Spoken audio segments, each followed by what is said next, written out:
Joey, nag-explain po yung mga evidence ni Claire Castro na half of the evidence po is blanco, na mga barangays that drugs free daw po debate. Tapos na masyado daw makapal yung mga list. Pero half of that is empty. Ano po masasabi ka na?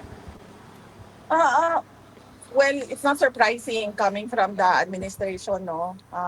They fabricate many things and many accusations. So I would not be surprised if they fabricate data with regard to the drug situation. So, Example, pinang fake news. uh, absent a law on fake news, kung ano yung hindi totoo, hindi truthful, and faithful to the facts, that would be fake news. At bago po yan, mayroon lamang po tayong nais liwanagin. At ito po ay patungkol sa naging report ng PIDEA tungkol sa 4,027 barangays na na-clear sa panahong July 2022 hanggang May 2025. Tandaan po natin, may certain period.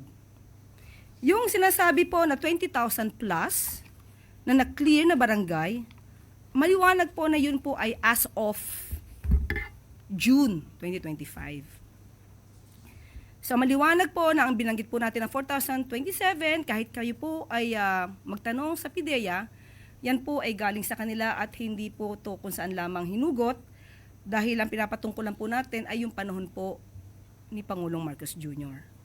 Kung meron 20,000 plus po as of June 2025, yan po ay total na sang-ayon sa PIDEA ay barangay cleared, na drug cleared, at hindi lamang po sa panahon ni Pangulong Marcos, kundi pati po sa mga nakaraang administrasyon. Dahil as of 2003, or rather October 27, 2003, sinimulan na po itong Barangay Drug Clearing Program. Kumbaga, noon pa po ito ginagawa, pero noong 2017 po, nagkaroon na po ng muli ng bagong data, dahil nagkaroon ng mga panibagong guidelines. So, yung pag sinabi po natin na 20,000 plus, hindi po yun lamang sa panahon ng Pangulo Marcos Jr. So, sana po maliwanag tayo doon, dahil maliwanag din po yung pagkakasabi natin sa ating pag-uulat. At ito naman pong tungkol sa ibinigay po ng PIDEA, maliwanag din po na natapos ang report sa pahina 37, at kung meron man pong naidagdag na ibang blanco, maliwanag din po na ang tinapos na report na ibinigay ko po sa inyo ay nasa page 37 lang. Kung bakit natin na ibigay yung ibang mga walang laman, dahil ayoko pong pagdudahan ninyo ako, dahil sa pagkakaprint po, yung page po nakalagay 37 of 74. So kung ibibigay ko lamang sa inyo po ay magtatapos sa 37, ito po makita po kung saan po yung pinaka-ending. So dapat dito lang po talaga. So, kung hindi ko po ibibigay lahat, baka pagdudahan nyo ako na meron akong itinagong dokumento.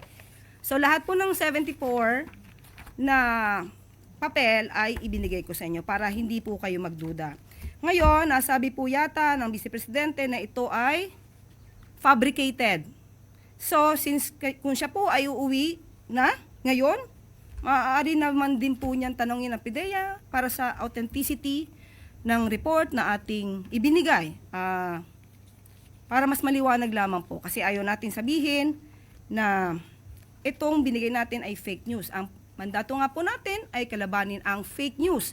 Kaya po nililinaw ko po sa inyo. So, kung hindi ko po ibibigay sa inyo lahat ang mga pahina, baka sabihin nyo, inedit ko pa.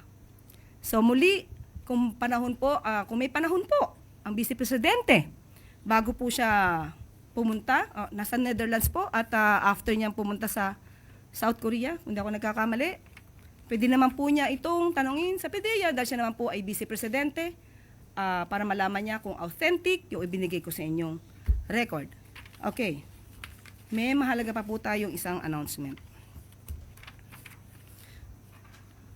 We are pleased to announce that President Ferdinand R. Marcos Jr. has appointed Mr. Dave Gomez as Secretary of the Presidential Communications Office and Attorney Sharon Garin as Secretary of the Department of Energy. Secretary Gomez brings decades of experience in journalism, government and corporate communications, having served as a senior reporter, Director General of the Philippine Information Agency and Communications Director at PMFTC Incorporated. Secretary Dave will ensure clear and truthful government messaging for every Filipino.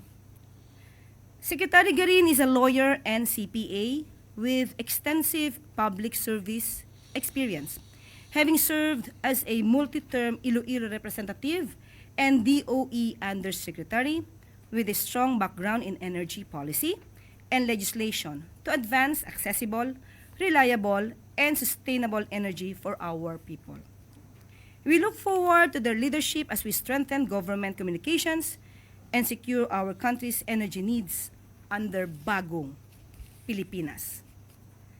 Si Secretary J po ay magiging miyembro po ng Board of Directors ng MECO. Ma'am, may we just get the reaction of the palace with regards to the call of Vice President Sara Duterte for former Senate witness Michael Murillo to formally file charges, especially after his serious allegations that where he said that he was just influenced to testify against the Vice President, against the former President Rodrigo Duterte and Pastor Apollo Quiboloy. And part of these allegations is where he mentioned that there are fake witnesses to testify against the former president at the International Criminal Court. Do you think this has to be investigated? If there will be a complaint filed by Michael Maurilio, it is better for him to file charges if there are issues regarding alleged fake witnesses. Because through a case, through a trial, and through a cross-examination, we will know the truth. And tulad na sinabi natin, ang trial, importante para malaman ng katotohanan kung may anomalya ba. Hindi dapat nadidismiss isang kaso lamang through technicalities. So mas maganda makapag-file ng case si Michael Maurilio para malaman kung siya ba nagsasabi ng totoo o hindi. Considering the gravity of his allegations, do you think this warrants an investigation, ma'am? If he will file a case. Okay. If this Michael Maurilio will not file any case, so there's no issue. And one last, ma'am, you think this will have any implication at the ongoing case at the ICC? We don't have any hand on the case pending before the ICC, so bahala na po sila doon. All right, thank you, ma'am. Alvin Baltazar, Radio Pilipinas. Sir, good morning po. Survey conducted by Publicis Asia Survey. They conducted a survey from June 27 to 30. It says that approval rating of the president increased to 35% in the second quarter. Anong reaction dito ng Palace? Kung tumaas po ang approval rating ng Pangulo, maganda pong balita yan. Pero katulad na po na sinabi natin, hindi po tayo dapat nagre-rely lamang sa mga survey. Good news, bad news, kung ito man ay tumaas o bumaba ang approval rating ng Pangulo. Bakit? Dahil ang nais lamang po ng Pangulo ay magtrabaho. Hindi